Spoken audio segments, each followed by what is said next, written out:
about opportunity cost. Opportunity cost is one of the big ideas in economics, and oftentimes students struggle to figure out exactly what it is that they should be working at and working through when solving a problem. So on the board behind me I've got a simple example where an individual would like to travel to see their family in Chicago. They've got two options that they're considering. They're considering taking a plane, which costs $300, but it only means that they have to spend 2 hours traveling each way.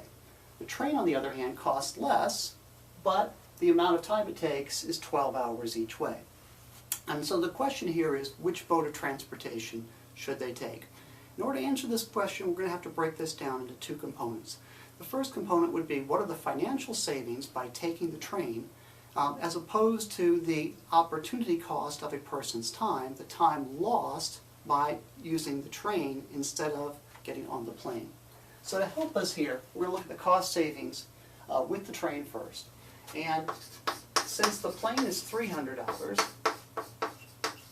what we want to do is subtract off from that the $200 that would be spent if the individual gets on the train.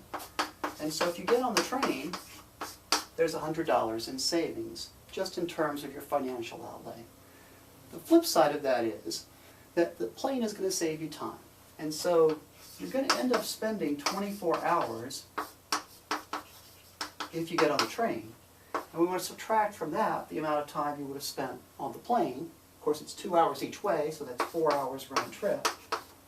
And so when we subtract the 4 hours from the 24 hours, you can see that the time savings is 20 hours. So the plane saves you time, the train saves you cash. And it's that difference here that ultimately is really interesting to us, because if you take the amount saved and divide it by the number of hours that it took to save that much time, you get $5 an hour. And that's the crucial number we're interested in this case, because at $5 an hour, an individual considering this trip would be exactly indifferent between the plane and the train. The effective cost would be equal. Now, there aren't very many people who have a time value of money exactly equal to $5. Most of us have a time value of money that's much greater than $5 an hour.